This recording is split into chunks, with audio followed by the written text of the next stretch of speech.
Welcome to the Joy-Powered Workspace podcast, where we talk about embracing humanity in the workspace. I'm Jody Curtis, and with me is my co-host Susan White, a national HR consultant. I'm the owner of Purple Ink, an HR consulting firm, and author of Joy-Powered and the Joy-Powered Family. Susan and I recently released our newest book, The Joy-Powered Team, with 5 other authors. In today's episode, we are talking about what leaders and improvisational comedians have in common. Who knew, right? Right. Sounds like a joke, but I don't think it is.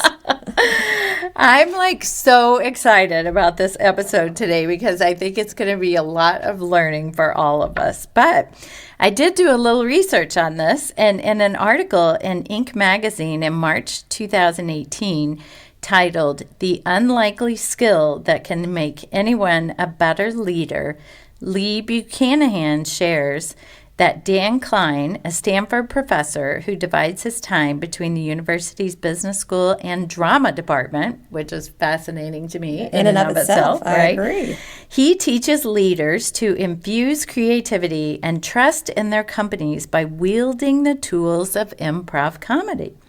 He's shown that techniques that troops like Second City and Upright Citizens Brigade use to get laughs can also help workforces build on ideas, reimagine failure, and deepen bonds. Now, I personally, Susan, I've never heard of or even thought about this particular concept. So I am super intrigued to learn more, which is why we invited an expert to join us. If you can imagine, I know an expert on this topic. Jody, you know an expert on every topic. Well, we can certainly do our homework, can't we? Yes. So Beth St. Clair loves helping employees activate their creativity at work. As a trained improvisational performer, Beth brings the principles of improv into her work as an executive coach, leadership consultant, and sought-after keynote speaker. Beth brings nearly 2 decades of experience in coaching, leadership development, and team effectiveness to help her clients succeed. She is the founder of Act Up and focuses her work on individuals and teams who want to use improvisational principles to increase their results at work. Many of us, I think, never would have even thought that we needed to use improvisational principles to increase the results at work. But if you know that, Beth is your gal, and we'll all find out more about that in today's episode. That's great. You know, I once hired a trainer who had actually gone through Second City up in Chicago. And honestly, first of all, I thought she was a riot. But second of all, she brought such joy and humor into the classroom that I know it made the trainings better. So I'm excited too. I think if we could all bring some joy and humor into our workplaces, think how that might help us lighten the mood and our creativity. Absolutely. Absolutely. As you know, ratings and reviews on Apple Podcasts can help people find our show. So we're setting a goal to have 25 ratings and reviews by the end of August 2019. We'd really appreciate it if you'd go out there and let us know what you think of the podcast. And to add a little more joy power to this goal, we're going to send one lucky reviewer a free copy of our new book, The Joy-Powered Team. So if you write a review, make sure you listen to our episode on September 9 to find out if you've won. Remember, to be eligible to win the book, you have to review us on Apple Podcasts by August 31st. We're excited to see your feedback. All right, so Beth, again, we are so excited to have you here with us today. And what is the value you see in improvisational comedy for yourself? Yeah, so I think for me, what I've learned many things, but one thing in particular is embracing this belief that I am creative.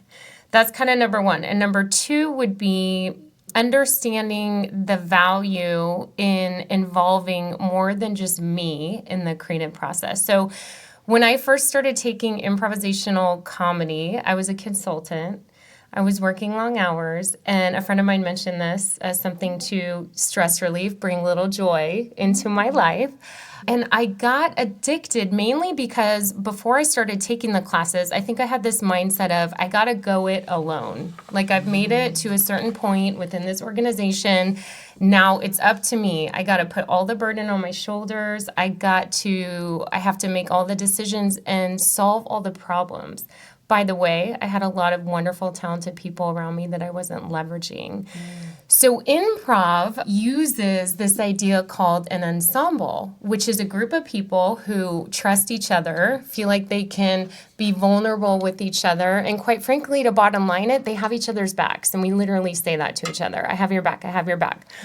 So that's sort of aha for me around, oh, wow, what we're creating together as a team here on stage is so much more creative than anything I was doing on my own or anything I could do on my own. So that naturally kind of started bleeding into my work life and how I was showing up at work. So I was now having this perspective of co-creating with my team and really leveraging them in new ways and inspiring more creativity. Yeah.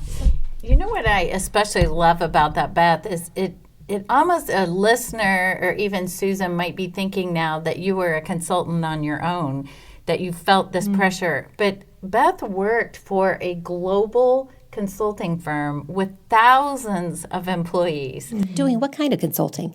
Yeah, so at that point, it was strategy consulting, working with leaders essentially to help them develop their strategy and where they're heading, performance management. And then once towards the tail end of my tenure there, of course, convinced a partner that we should try and pilot some of these improv principles at work. And that was kind of the start for me into this area and bringing improv principles into the workplace. And had you gone through formal improv training yourself? So it's funny. I want to say, what is that? I actually would say it is time on stage. And the answer to that is yes. I think I became addicted. In DC, you can actually find improv most nights of the week. So I was either performing, I had started a troupe and started performing, and or just going to support shows during the week. But I do want to mention for your listeners, okay, so I'm 42 now. I was probably mid-30s when I found, or early 30s when I found improv. Never had done theater. Did not focus on that growing up, was not a performance sort of artist or view myself in that way, and very much a planner. So if the thought of improv scares you, I totally relate. It does. Yes, I lean into the fear because I find wherever we have fear, it's helpful to step into that to kind of continue our growth. So I still get the jitters before a performance, like an improv show, and it's good though. Yeah. What always amazes me about improv is that I watch people and like you have no idea what's coming next. I just cannot imagine a planner getting comfortable with if the person says, and so then I went to the barber shop. Wait a minute, you've got to think about where do you take that? Yeah. Well, and I think what I've learned to do is not think so much about it. And I think this is true as leaders. If you think about a lot of the clients I work with, they have the wisdom, the knowledge in their bones. It's a matter of kind of getting it out, tapping into that and speaking that. I notice the more I overthink on stage, which has happened to me, the more I miss something. So I'm guilty of calling someone the wrong name because I wasn't listening. And then we got to work sort of, extra hard to justify why I called that person the wrong name. But if I'm truly present and listening, then it's easier to kind of have the rapport and go back and forth. Wow, I can see that application to the workplace. That is very clearly, right? If we stayed in the moment and we weren't overthinking, think how much more we would catch. Right. Yeah, and let me just, for level setting, because before I did improv, I wasn't that familiar with it, but for people who haven't been exposed to it, it's an art form where scenes are created, to your point, Susan, in the moment or spontaneously. So you can practice with your troupe, but the content of the actual performance is going to change every time. Yes. And so for mainstream, thinking about things like Whose Line Is It Anyway or Second City, those are kind of known in this realm. That's what we're talking about when we're talking about improv comedy. Thank you. That's very helpful. Yeah. Susan, by the way, I know you think I never get nervous, which I don't. I know. lot, It's amazing. But the thought of doing improv terrifies me as well. So, Well, that makes me feel a little better. Well, Jody's going to be doing that here soon because we're going to be Is that collaborating. I was afraid you were going to say that. Oh. So I just want to be on the record for saying I'm terrified of the thought of this. It's Oh, a great gosh. starting point. Oh, man, I think you're amazing. going to have a good time. So, Beth, what skills do you think leaders are going to need in the future, and how can improvisational comedy help? Sure. So, I mean, a few come to my mind in thinking about the clients that I work with, which would be leaders at all different levels. One is adaptability.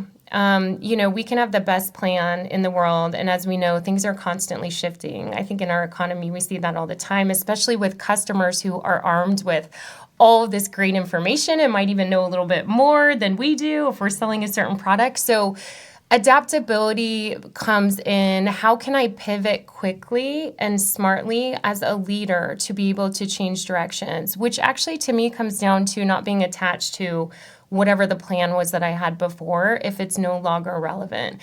So, if you think about on stage, if someone throws out an offer, well, I might have an idea in my mind of where the scene is going, but if I'm attached to that, I'm not going to truly be in the moment, as I mentioned a minute ago, and I'm going to miss things. So that premise of we're in this together really comes into play, that I add a piece of it and you add a piece of it, and we might need to adapt based on new things that come in. And so we'll get into more of that. But that's one thing that comes up.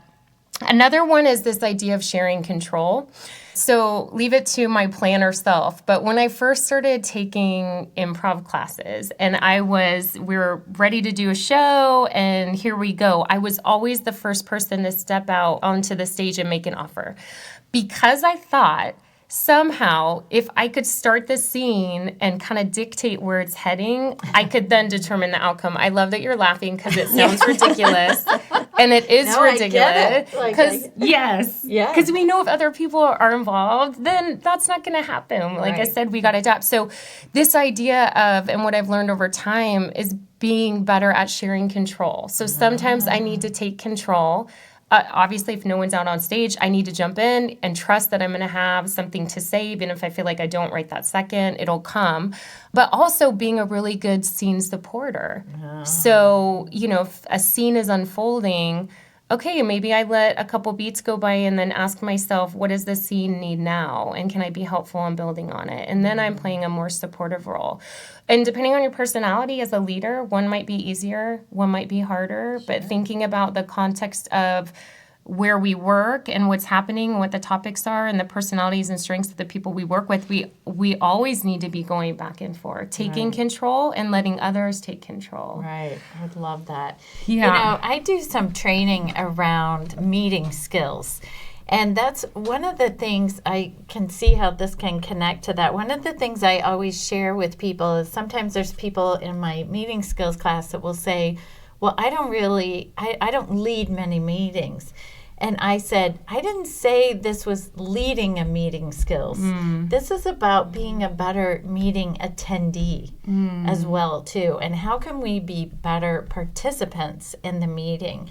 So I love your concept about how can we just be better supporters, right? Yes. Sometimes we want to be in control, and sometimes we think, well, I'm not in charge of this, so I'm not going to say anything, right? But yet we can learn to be better supporters in our work as well, too. That's a great example. It's almost like subconsciously we'll default to just maybe sitting quietly if someone else is running, quote unquote, the meeting. Right. But everybody in the room, the wisdom's always in the room with the people in the room. So giving ourselves permission to speak up and take control here and there during the meeting is, I think, what we would want. Yeah.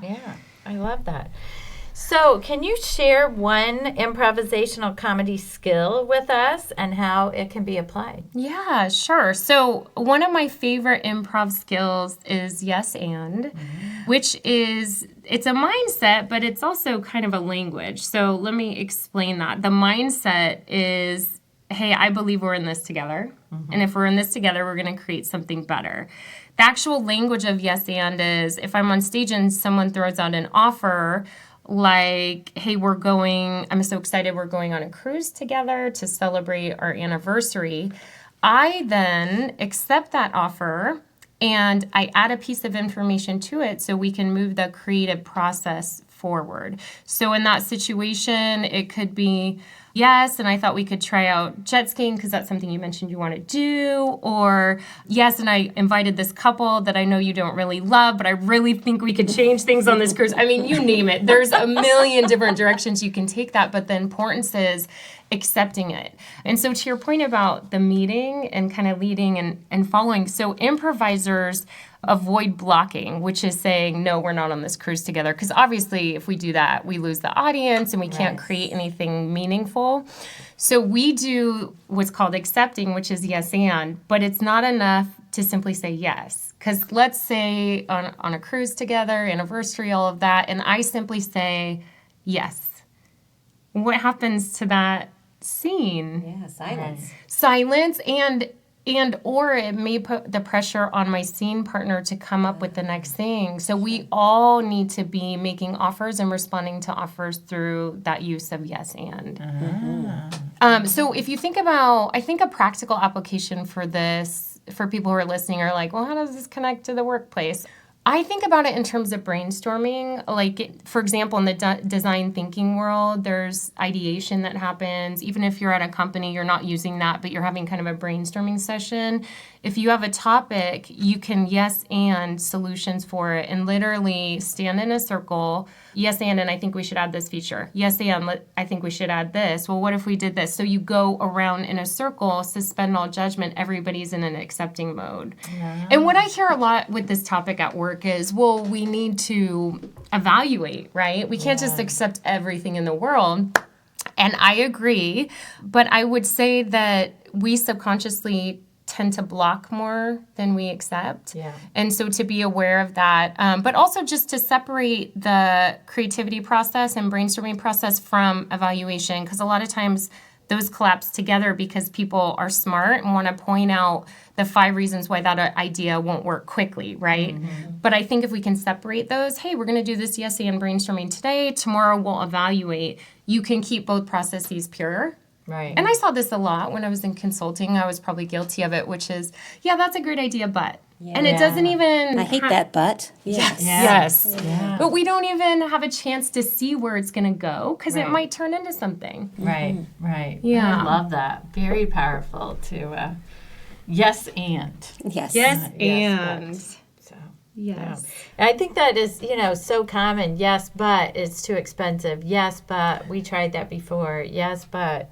it's so easy to go down that path. Even as, our listeners are business leaders and HR professionals, but many times I think HR professionals get sort of a rap of being the ones who say no. Like, well, we can't do that because. We can't do that because.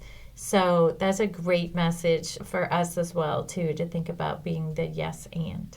Yeah, and it's not always obvious. Maybe we can't do as say I'm an HR professional, maybe I can't have this person promoted because they're not ready, but I can still find a way if I use yes and find an offer to accept. Yeah. Meaning if I yes and the desire of that person to get promoted, then we can maybe co-create a plan that gets that person ready. That's full of the knowledge they need and how they're going to get it and the experiences. Okay. So we forget that it's more than one dimensional, looking at it from multiple perspectives, because there's likely offers in there we might be missing that we can yes and. I keep picturing the manager who says, I've got to fire this person, I've got to fire him today, and I can say, yes, and he's not performing where you need him to, and let's figure out how we're going to go after fixing that, that performance in a way that is fair to him and good for us. See, look at you, Susan. You're already I love that. Yes, and. Yeah. You're improvising. And it actually makes the manager or whoever it is you're speaking with validated that, yes, there is something good there. It's not the way you've laid it out, but there's a problem there or a need there that we can try to solve for. Yeah. Oh, I love that you said that, because there is that underlying impact when you use the yes and I would challenge us all to maybe try it for a day, is the person who receives it feels affirmed, right? Yeah. They feel seen, and there is a sense of joy that you wouldn't have otherwise. Wow, I think we've solved world hunger. Did we solve a world problem? Yeah, I think we did. I would agree because I love it so much. That's great. Now, Jody and I are eating this up, but I can imagine that there's some leaders that might be listening that could be intimidated by the idea of bringing in improv and wondering like where it's going to go and how that will impact us. What do you say? Because I know you do this as part of your consulting practice. Sure. You take improv into businesses. How do you counteract maybe some of the wariness or fear? Yeah. So I tell in the workshops that I hold, I tell people at the onset that I'm not there to turn people into improv comedians. That's definitely not the goal. We're using this as a learning platform to develop leadership skills.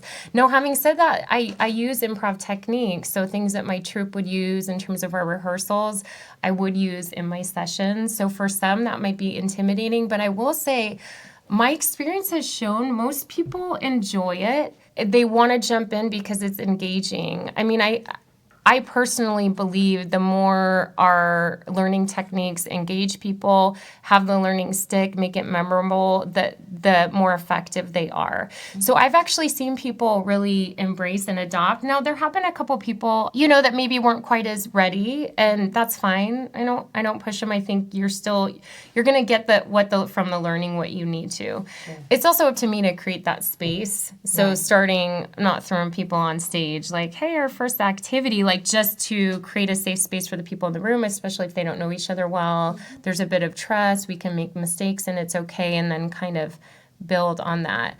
But like I said before, I'm probably not that atypical from a lot of people who I do this, and gosh, I'm in business and came into it late, was never a performer. So it's also fun to push people a little bit into something new because they might even discover, wow, this is really, number one, fun, and number two, valuable. Right. So it's a little bit of like both sides, like creating that trust so people can try things out, also pushing them a little bit.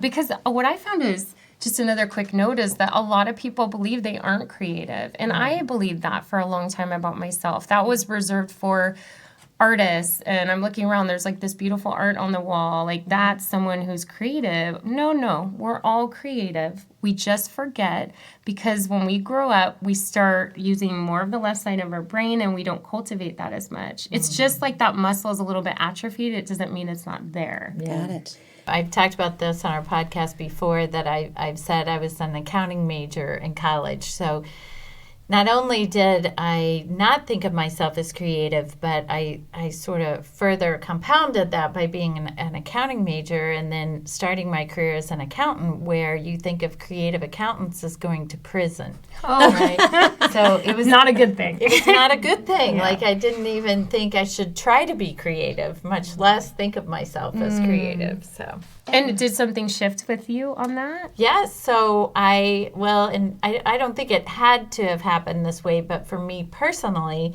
it was when I moved into an HR role, and then literally within my first week, I planned a team building activity that one of the partners came into my office, whom I had worked with for 9 years, and said, "You are so creative."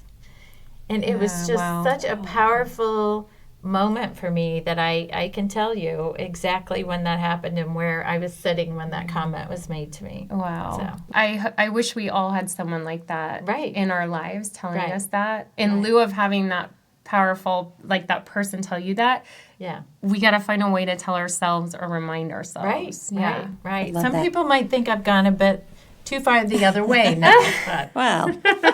So Beth, could you give us an example of an exercise that you might put business people through to help give them that safe space and or push them to that little uncomfortableness that might unlock their creativity? Yeah, just a simple warm-up.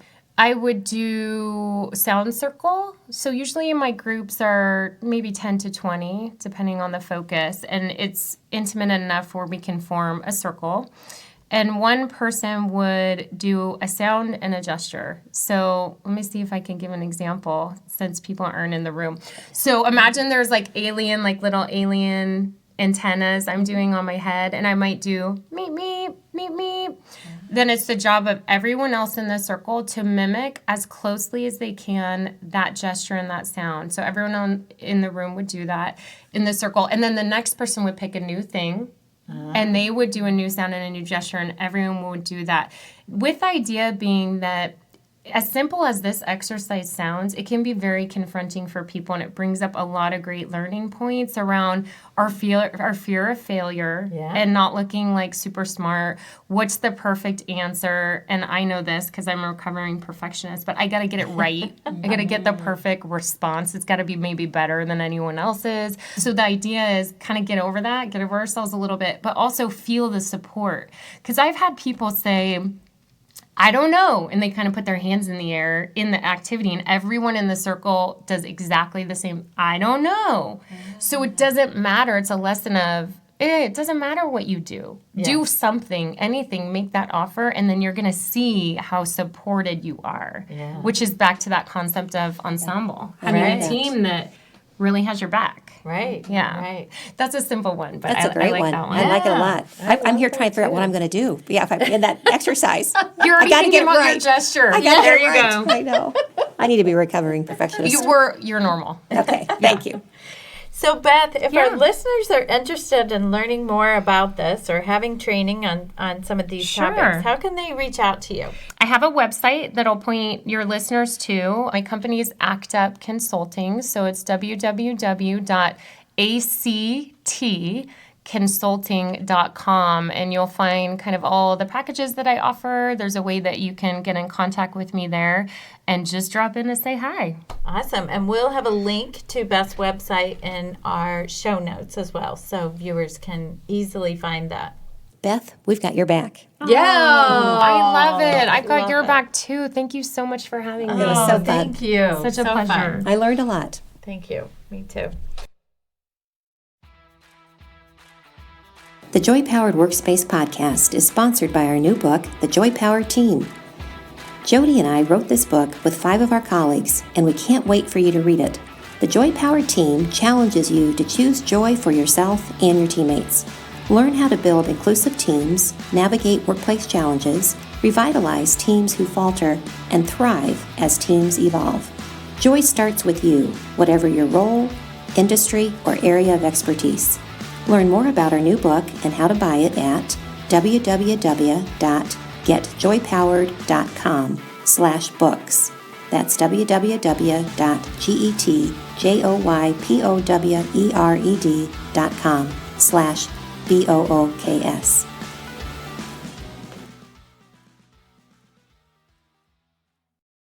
So Jody, our listener question this week is from Natasha in Maryland. She asked, is it really that important for our company to have an employee handbook?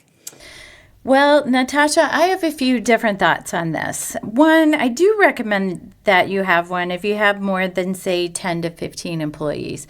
Not that you shouldn't or couldn't have one for less than that, but I know even in my own company at Purple Ink, it's what we do is help employers with it in handbooks, and yet I didn't put one together until we had probably at least 8 people.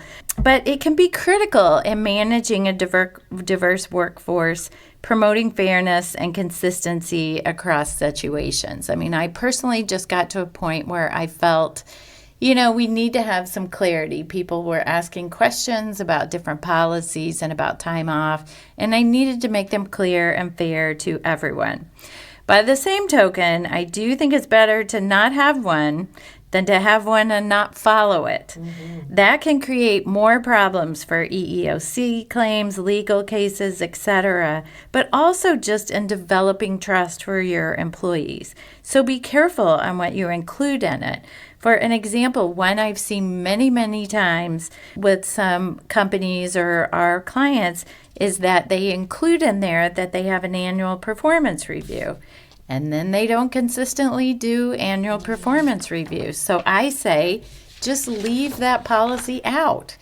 Of course, my real answer is you should do performance reviews or be having performance conversations.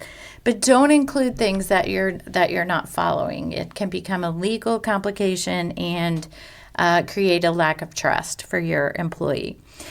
On a third note, developing handbooks proves complicated for many companies, especially now today with, we used to think about if you're a global company, there's complications.